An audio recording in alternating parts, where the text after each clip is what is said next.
Hey guys, welcome back to Old Frederick Farm Homestead. So today we are going to clean a couple of our roosters. They're right at 22 weeks old. It's time to put them in the freezer. Plus they got little attitudes, but it's time to put them in the freezer. And just wanted to show you how we go ahead and process them, so you'll know if you don't know. And it's quick and give you an idea how we do things. The chickens are bleeding out right now. And then we're going to go ahead and get the feathers off of them, clean them, and get them in the freezer. Yeah, I should do one at a time, I think. We got a chicken. This is scalding hot water, boiling water. We're going to go ahead and put the whole chicken in here and submerge him and dunk him a couple times. And that's going to loosen up the feathers so they come right off. We do this a couple times, let that water get on them real good. Alright, that should be good. And drain them a little bit. Just be careful, you're working with some boiling water. And so we'll start. You want to go ahead and get the other one, and then we can get rid of powdered water. Yeah, that sounds good. Cordy's gonna start plucking this one, and we always keep a bag or a box or something to put the feathers right in, because it can be a mess. You don't want to do this in a windy area. Let me get the other bird.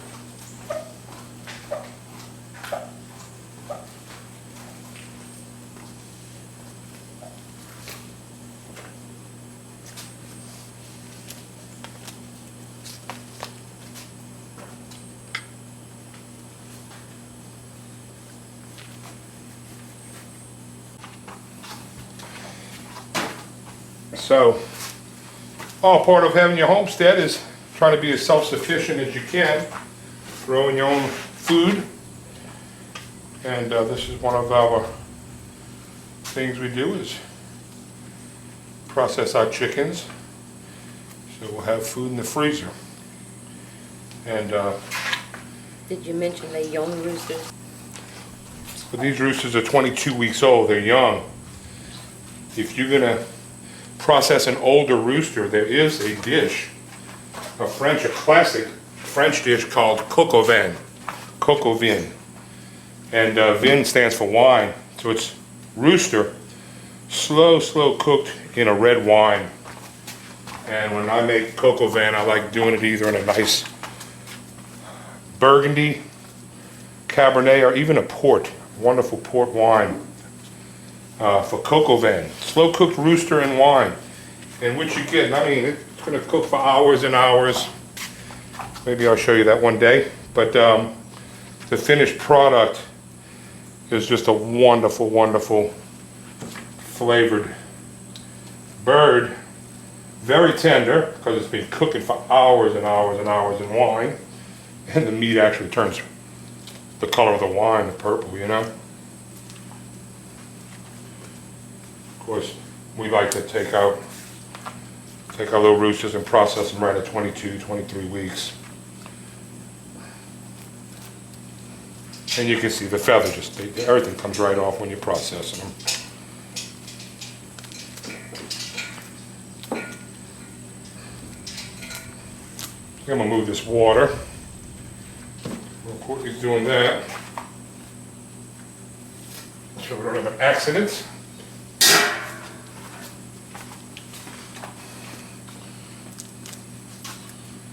All part of the homestead. Trying to be self-sufficient. And we know what our birds ate. No growth hormones, no antibiotics. They're free range, healthy, not overpopulated in cages. So we got a very healthy finished product that the family will enjoy. Coming from the city, of course we always bought all our food from the grocery, from the store. Gave it no second thought of doing any of this, or how it was done. This is a very humane way to do it. It's terrible what they do to those chickens in the processing plant. How they're raised and the conditions are horrible, and that's what people are buying at the groceries. So if you can grow your own, I mean, come on. It's a no-brainer. And a much better meat. Anyway, so we're cleaning. You see all the feathers, they just come right off. Now, back in the old days, my great-grandparents would take these feathers, clean them however they did, and make pillows or stuff them with, make mattresses for their beds, pillows, so forth. Feathers had many, or dolls. My great-great-grandmother had made a doll, stuffed it with the chicken feathers for one of the kids. You make do back what you have and utilize it.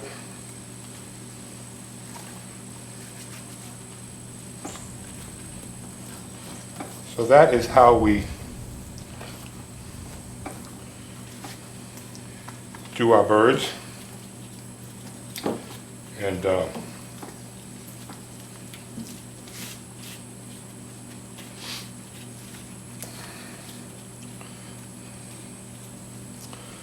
now I'm going to cut the my knife over here.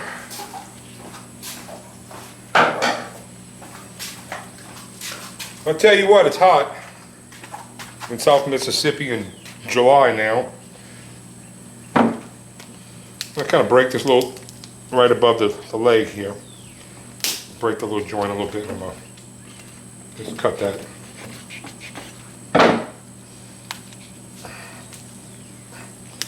Remove the foot,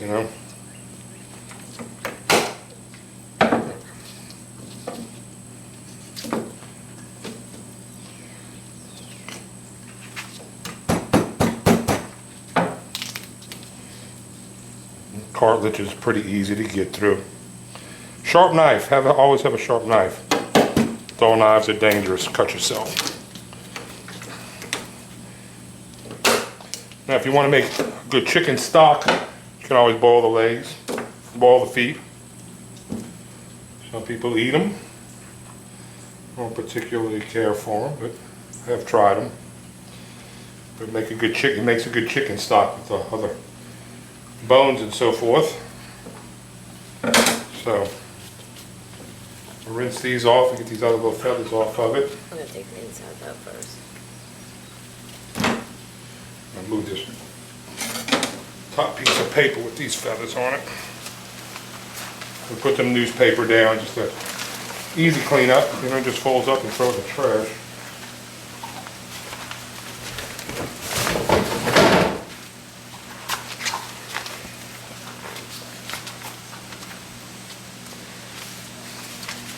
Alright. So, we are going to cut the neck right here. It's part of the neck. Let's do the insides first. Do the insides first? Okay. Alright. So on the back side, underneath, right above the butt. Easy. Put a little easy slit in the skin. And we're going to open this up a little. And we'll pull out all the innards.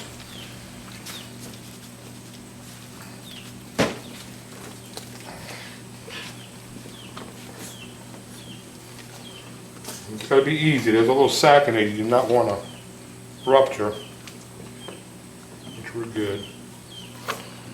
We kind of reach in and get it all. And just pull it by hand. There's no need to, you don't want to stick your knife in there or anything.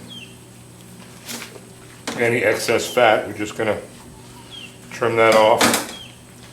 And let Courtney check that, make sure I got all that out of there. It's all good. It's all good. Do the same thing for this one, right above the end of the leg here at the joint. I'm going to go ahead and just cut that off. We're not going to make stock with the, we're not cooking right now, so I don't have to make a stock, but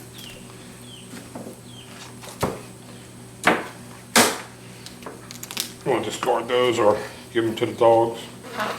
They might like them. They go on it. I think I'll give my big boys this treat with the legs. The same thing with this, and it's been all defeathered. And we're going to do the same thing. We're going to, right above the butt and the back underneath, a little slit. Not too much. Open this up. Nothing to it really, just like you're cleaning fish and everything else. So just a little way to do it, and you just do it and get it done.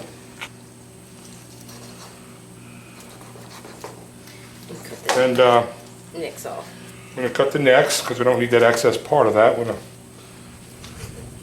When you buy your chicken at the store, you don't have that piece of neck on it. Some people eat it. And of course I'm eating it, yeah. So one bird done. That's our last little bird right here. And we're gonna just rinse them off and get them in the freezer. That's a done deal. So after he's cleaned and ready for the freezer, we'll wrap him with some wax paper or some butcher paper. Put him in some bags, we'll date it. You know how that is when you go to grab something in the freezer and it's not dated. You know what it is. You gotta thaw it out to figure it out. So we'll date it, write what it is on the bags, seal the bags up, and get them in the freezer.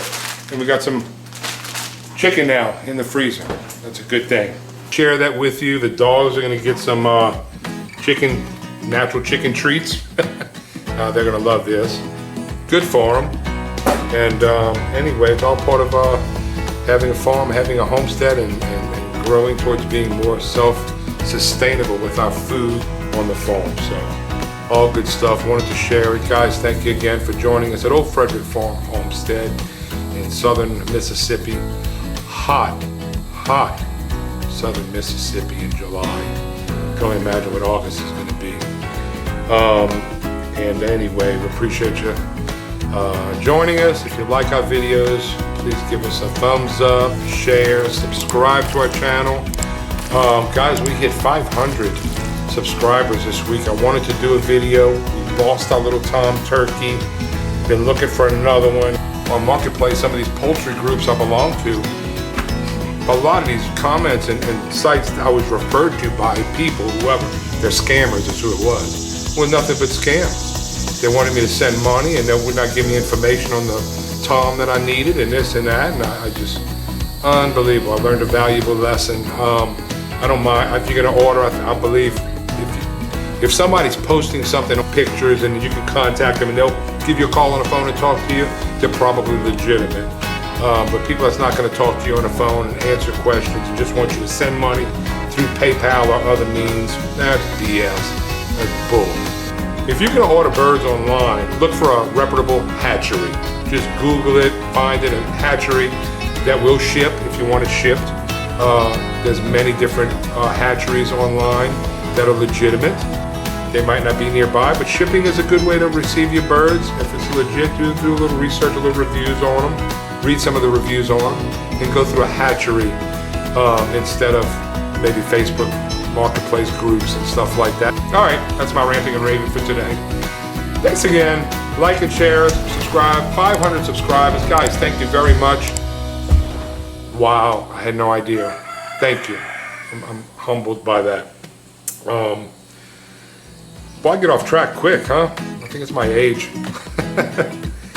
Thanks, guys. Y'all have a wonderful, blessed evening.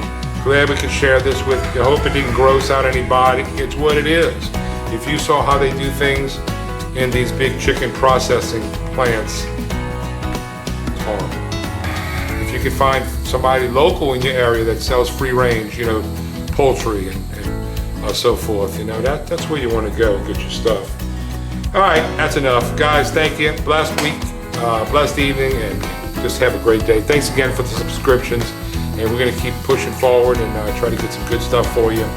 And cooking is coming soon, and we'll be doing some great cooking videos. I'm a Creole French chef, have owned many award-winning restaurants many years now. And anyway, when we get this little makeshift kitchen I want to have set up, we will start doing cooking videos, farm to table videos, stuff we're growing and processing and cooking it, showing you, giving you the recipes, how to do it onto the plate. Thanks again, y'all have a wonderful evening. We'll see you soon. Bye now.